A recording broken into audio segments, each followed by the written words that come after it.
Now, an interesting question is, when you turn those dials, and for example, suppose I want to get 20 genes to be regulated the same way across the genome. Do I have to evolve 20 separate times the regulatory apparatus in each of those locations? Well, you know, on the internet, if you had a good idea, it would go viral. It turns out the genome thought of that first. If you have a good idea in the genome, it turns out it can go viral. Those transposons, those jumping genes that I referred to, actually transpose DNA randomly across the genome, but they can pick up a useful piece of DNA and scatter it around the genome. Not deliberately, it's random, but when it lands someplace useful, it is then retained by evolutionary selection.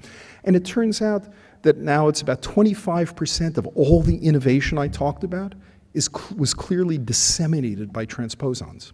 So these parasites, this junk that has been burdening us, it is mostly junk, it is mostly parasite, but boy, it's also the transmitter of a lot of innovation around our genome, and we might grudgingly say, view it as a symbiont rather than as a parasite.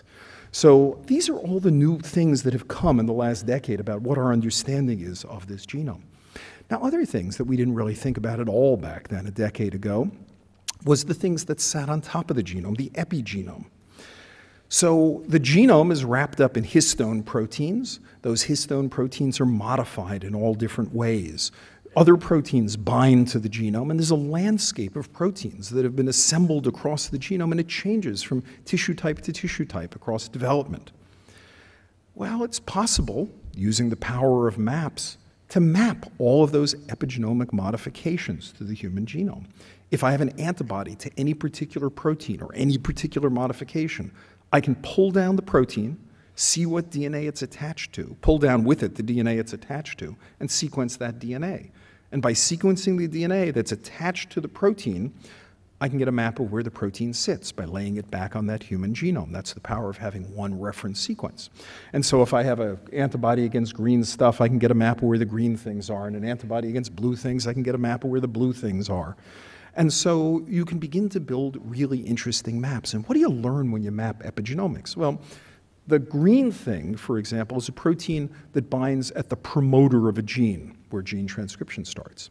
The blue thing in that picture happens to be an evolutionary modification, a histone modification that occurs over the transcribed region of a gene. So that a transcribed active gene has the signature of green at its start and blue across where it's being transcribed. So I gave this graduate student in the lab, Mitch Gutman, a problem. We had just made these chromatin maps showing where the greens were and the blues were and some reds and some blacks. And I said, look, green plus blue is the mark of an actively transcribed gene. Go through the genome and see if you see any greens and blues that we haven't already accounted for, any new genes that had been missed. And he did. So he took the genome and he started marking it up, and he said, no, there's one we missed. Good, so he'd gotten it working, and then Mitch went through the genome, and he came back about 2 weeks later, and he said, I found some we missed. Found about 3,000. 3,000. So as a first-year graduate student, you sort of have two hypotheses. Either he's made a remarkably interesting discovery, or he's completely screwed up something. And, you know, the latter hypothesis is true more often, but the former should be taken seriously, and the former turned out to be correct. That, in fact, there were 3,000 more genes that we had missed, but it turned out they didn't encode proteins. They encoded RNAs that were never turned into proteins. And to make a very long story short, these long intergenic non-coding RNAs, that list is now up to about 5,000 of these things, are functional genes, but they don't make proteins. They show clear evolutionary conservation, different than the conservation of proteins, clear conservation in their promoters, et cetera. We had previously known about only a small collection of them, about the small number of large non-coding RNAs. I'm not even talking about the very, very many important small non-coding RNAs. That's worthy of a whole talk in itself that have emerged since the time of the genome paper. But to make a long story short, these large non-coding RNAs are associated with all sorts of different functions, just in terms of pure correlation, when they tend to be expressed in correlation with genes related to all sorts of different processes. Of course, correlated expression doesn't mean function, so we really would have to get in there and knock out these genes for these different non-coding RNAs, and Mitch Gutman has gone on to do so, taking hundreds of these genes that occur in embryonic stem cells, has knocked them all out, characterized what happens when you knock them out, characterized where they sit, and it turns out these link RNAs are critical members of the circuitry of embryonic stem cells and presumably many other stem cells. And I'll just briefly compress to say that various of them are essential for differentiation in different pathways or keeping embryonic stem cells in their stem-like state. They get turned on by these same important factors that control the circuitry of embryonic stem cells. And they bind all sorts of regulatory proteins. And to tell you the current hallucination is they act as flexible scaffolds that organize protein complexes. And it's a clever idea. If I want to organize a protein complex and I have an RNA that some part of it can bind protein A and some can bind B and some can bind C, if there's good binding there, I can get away with weaker binding between A, B, and C and assemble some kind of a complex that way. And I can do more and more of that. So anyway, there's a lot. That's just an example of whole unexpected classes we never thought of back then. There's tons more we have to learn about the genome. What it's really taught us is that there's lots more going on in the genome than we ever imagined. We need to know all the transcripts, all the long-range modifications on the genome. We need to know the genome interactions. We need to know all of where the proteins, the RNAs, the DNAs interact and how they sit. All right, that's the genome itself. Now, what about the use of the genome for understanding disease? That is the promise. That's why we worked on the Human Genome Project, was that it should be an infrastructure for disease. The cystic fibrosis problem to which I referred, where people spent years and years at getting that cystic fibrosis gene, we wanted to make that a lot easier. So how did we do with respect to simple Mendelian traits? Well, for simple single Mendelian traits, been pretty good. Before the Human Genome Project started in 1990, about 70 had been identified, that is, cloned at the molecular level, one of them being cystic fibrosis in 1989. There were not an awful lot, but there were about 70, sickle cell, but not that many. As the tools of the Human Genome Project came along and got better and better, even before the genome sequence was finished, 1,300 had been identified because the tools were being made freely available all along the way. By now, 32, 3,500, depends exactly how you count. Eric Green was saying 3,500. That could be right. My slide is almost 3 months out of date since I rechecked the numbers, so he could be right. That's about the right growth there. The official catalog still lists another 1,800 Mendelian diseases for which we don't know the disease gene, and there's probably lots more we haven't identified yet that we will identify. But it's clear that for mapping Mendelian disease genes, finding those genes, there's an incredibly powerful tool. But these are rare Mendelian diseases for the most part, things you've never heard of. Cystic fibrosis you've heard of, but as you get down the list, you end up with jumping Frenchman's disease of Maine and various other sort of strange diseases and things. And what about common diseases? What about diabetes? What about Alzheimer's, risks of cancer, et cetera? How are we doing on those sort of things? Basically, the common inherited diseases. Well, when the Human Genome Project started, the number of loci, genes in the human genome or gene regions of the human genome that had been confidently correlated with common diseases was give or take 1. It was the HLA region. Now, it was the HLA region correlated with many different diseases, so it could get credit for that. It was basically HLA had been associated with things. By 2001, there'd only been about 24 examples of common diseases for which we had real genetic associations. But in the 1990s, a bunch of us had this idea, actually went back even to the 80s, this idea of using the genetic variation in the population not to trace families like you would in a simple Mendelian disease, but to take an entire population and looking at the frequency of common genetic variations in cases and controls. The idea was this. There's only 12 million or 20 million common genetic variants in the human population, you could infer. Just go see which ones are enriched in people with diabetes, which ones are enriched in people with arthritis, which ones are enriched with people with stroke. And by doing that, you would be able to identify genes associated with diabetes and arthritis and stroke. Now, the only problem with this is you'd have to find all 12 or 20 million genetic variants and test them in tens of thousands of people, and that would be hundreds of billions of individual genotypes. And at the time, genotyping was done one at a time by students, and students objected to the concept of doing 100 billion individual genotypes, not unreasonably. But nonetheless, the idea was a good idea, and it just needed a little bit of work. And a little bit of work happened. We went from knowing only a tiny number of polymorphisms across the genome to knowing millions of polymorphisms across the genome. We found that they were correlated with each other, so you didn't have to use all of them. And then tools for genotyping were developed where you went from doing it 1 at a time to 10 at a time to 100 at a time to 1,000 at a time to 1,000,000 at a time. And so it became possible to know all the genetic variations, know which ones to use, genotype them at millions of times, at millions at a time, and start looking for what these correlations were. And the feeling was roughly this over the course of the past decade. We went from about 1 discovery per year of a common genetic variant associated with a common disease, 1 in 2000, 2 in 2001, 1 in 2002, to in 2005, as these tools began to fall together, 4 discoveries. 2006, 8 discoveries. 2007 was that. By today, it says more than 1,500 loci. I have to update it. It's now something like 2,000 individual loci associated with common traits and diseases for a wide variety of conditions, where we're learning a tremendous amount about pathways we never learned from simple Mendelian disorders. I'll give you some examples with lipids. Mendelian genetics taught us about a bunch of genes that were involved in causing Mendelian lipid syndromes. And some of them are even targets for lipid-lowering drugs, important targets for lipid-lowering drugs.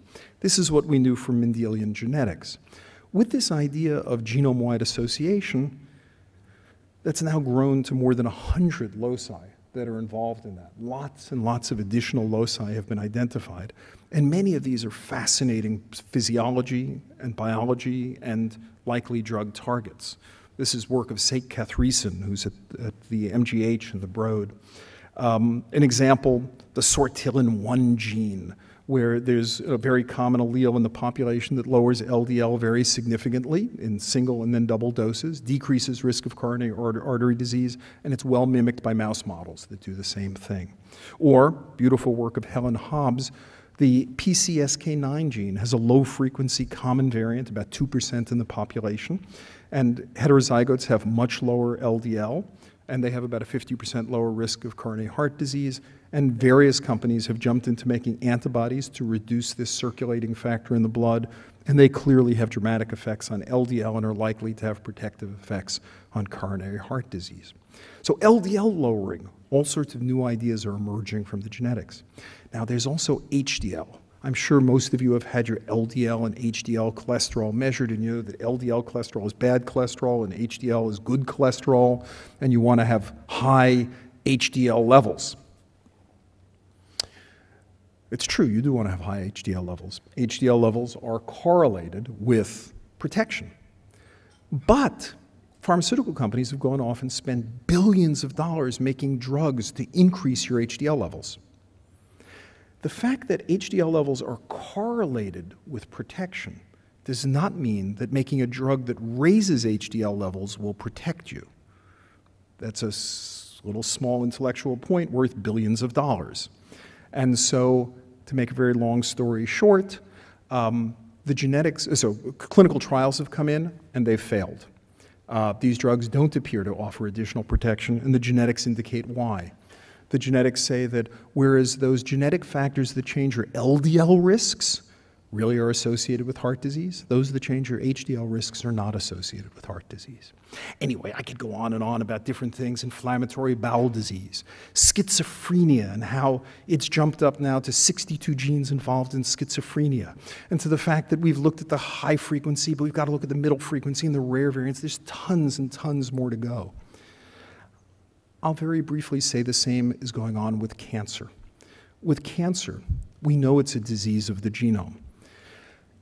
By the 1980s, it was clear that genes were responsible for cancer. There were famous examples of RAS and ABL and MYC and retinoblastoma. And Renato Dobecco very famously called in the mid-1980s for a project called for the Human Genome Project. It was one of the early calls for the Human Genome Project because we needed all this information if we were ever going to make sense out of cancer. Well, to make a long story short, after the Human Genome Project was done, a few years after that, around 2005, efforts were made in the United States, also in the United Kingdom through the Sanger Center, to begin to attack the cancer genome. Various projects like the Cancer Genome Atlas in the UK and the International Cancer Genome Consortium led by Tom Hudson, who's here speaking on this program today and involves 17 different countries, have gotten involved in this. And I'm just going to jump through and say thousands and thousands of samples have been sequenced now. At our place alone, 5,000, many more elsewhere. And just to tell you, the big debate was, were we going to learn anything more about cancer? And the answer is, boy, there was a lot more we didn't know about cancer. Whereas previously, we had known about protein and lipid kinases, genomic approaches since in this past decade have taught us about whole new classes of genes that play critical roles in cancer: lineage, survival, transcription factors, genes involved in protein synthesis, protein homeostasis, chromatin regulators, metabolic enzymes, RNA splicing factors, squamous cell differentiation, oxidative stress, new ways in which things that we thought acted dominantly can act recessively, heterogeneity in tumors. There's an amazing world of richness that is being developed here, and it's just the start. We've just been working on this very simple descriptive level. What's got to go forward is a comparative level where we don't just describe tumors when they show up, but how they change over the course of the tumor, how they change with metastasis in response to drugs when they become resistant. We need to take similarly systematic approaches to function, and we need to systematically figure out how to share information across all this in the world. Indeed, I think it's going to be essential that we find ways to capture all the information that's going to be generated in this next decade and make sure that we have the ability to share it across labs and across the entire world in some kind of worldwide alliance. All right, so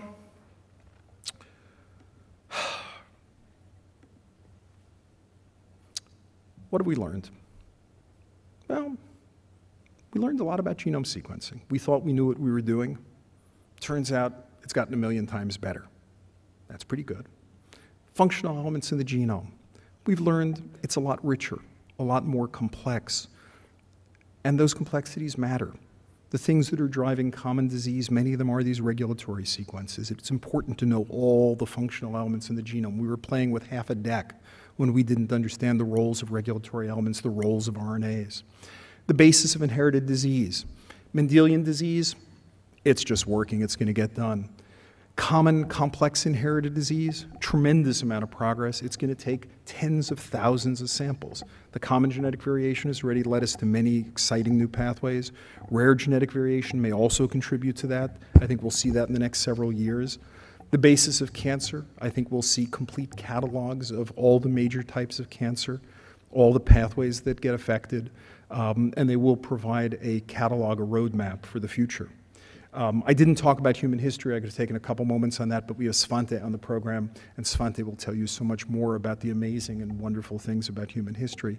But I'll just close by saying we've also learned something about how to do biology, which is there is an incredible power to individual investigators working alone at their bench, following their noses.